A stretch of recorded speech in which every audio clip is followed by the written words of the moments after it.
hello from Jordanville.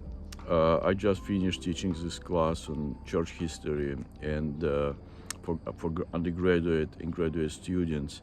And here is my brief outline of major theological stages. So the second and third century apologists, they still have what is called subordinationist ideas. So the son was subordinate to the father, and somehow it became tradition by the time of the council in Nicaea in 325.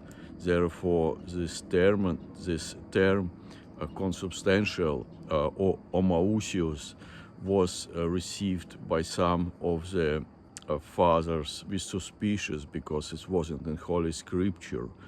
So challenging this, another term came into being, homoousios, of the same nature. So just actually one letter, iota, and another is omicron. So that's only difference in two words in the middle. So it still was difficult to talk about those ideas, because terminology wasn't really clearly defined. What does it mean, essence, ousia? What exactly it means? So, but now we have also imperial involvement, whereas in the 3rd century there is no imperial involvement. Christians were on their own discussing it within themselves. Now, one of the emperors say in the 4th century, I am your canon. He really wanted to go home and get bishops basically to agree, to come to agreement. He didn't have time or background to participate in theological discussions. So it's kind of was stalemate, but already kind of attitude of the empire is seen like there was prohibition to use either homoousios or homoousios in the middle of the 4th century. So both terms were prohibited. And therefore you need to say almost the same, but without specifying, without mentioning essence, without mentioning substance. So sort of ousia, you don't speak about this of the same essence. So it took really contributions from such fathers, and Saint Athanasius the Great, who was a fighter, who was kind of like a ninja warrior. He would disappear without traces, would go into hiding, sort of giving a point of reference to the Russian Church abroad in this, and then Saint Cyril of Jerusalem.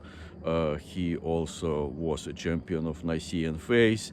So Westerners didn't really have a taste for those debates, and they didn't understand all nuances what was going in the East. Even if they communicate in Greek, they couldn't relate to all this spread of views.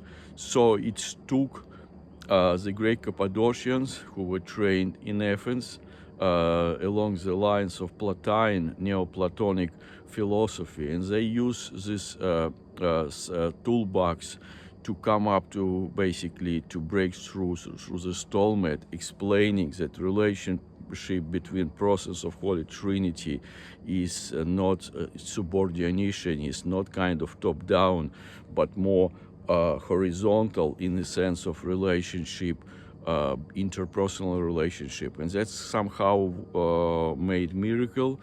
And also St. Basil the Great, instead of communicating with Pope of Rome, he started to communicate with Western bishops directly, kind of explaining, spelling it out to them, instead of just dealing with particular personality of particular Pope of Rome, who already felt himself strong enough to be an arbiter, to be a judge over the Easterners. So this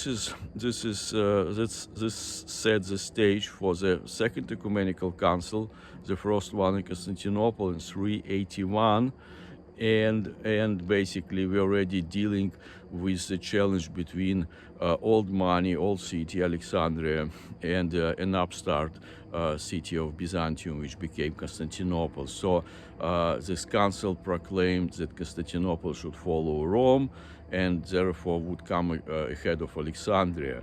So, and this is a big breakthrough and triumph of Nicean faith at the Second Ecumenical Council. Thanks very much.